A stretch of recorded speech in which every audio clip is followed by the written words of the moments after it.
राष्ट्रीय समाज पक्षाचे अध्यक्ष महादेव जानकर हे अचानक महायुतीत सामील झाल्यानं महाविकास आघाडी आणि विशेषतः शरद पवार यांना मोठा धक्का बसलाय।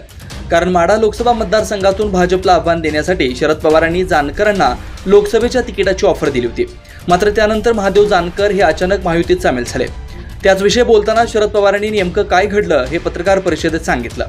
महादेव जानकरांविषयी जेव्हा पत्रकारांनी पवारांना विचारलं तेव्हा ते म्हणाले की आमची इच्छा होती की माढ्यात धनगर समाजाच्या उमेदवाराने निवडणूक लढवावी। ती इच्छा मी जाहीरपणे बोलून दाखवली। त्यासाठी ज्यांचं नाव तुम्ही घेतलं त्यांच्याशी आमचा विचार विनिमय झाला होता। त्याला त्यांनी संमती दिली होती। मात्र नंतर काय झालं ते समजलं नाही। निवडणुकीमध्ये मतदार पलटतात पण उमेदवारही पलटतात असं दिसतंय। असं काही चित्र त्या ठिकाणी दिसतंय। पण आमची जी काही इच्छा होती ती पूर्ण करण्यासाठी आम्ही योग्य उमेदवाराचा शोध घेत आहोत।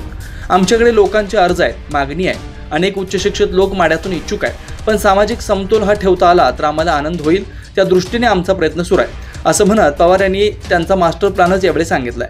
भाजपने माढ्यातून रणजितसिंह नाईक निंबाळकर यांना उमेदवारी देऊ केली, पण भाजपमधील एक गट आणि मित्रपक्षातील दिग्गज नेतेही निंबाळकरांच्या विरोधात आहेत। याच गोष्टीचा फायदा उचलण्यासाठी शरद पवारांनी माढ्यातून महादेव जानकरांनी निवडणूक लढवावी असा प्रस्ताव देण्यात आला होता, ज्यासाठी जानकर देखील अनुकूल होते। मात्र असं असताना अचानक जानकर हे महायुतीकडे गेले, त्यामुळे पवारांची खेळी मात्र काहीशी फसली। जानकरांबाबत भाजपने जी चाल खेळली त्याने शरद पवार काही डगमगलेले दिसून येत नाहीत। कारण या जागेवर एखादा धनगर समाजाचा उमेदवार देण्याची खेळी पवारांनी खेळायचे ठरवले। त्यासाठी त्यांनी मोर्चे बांधणी देखील सुरू केली।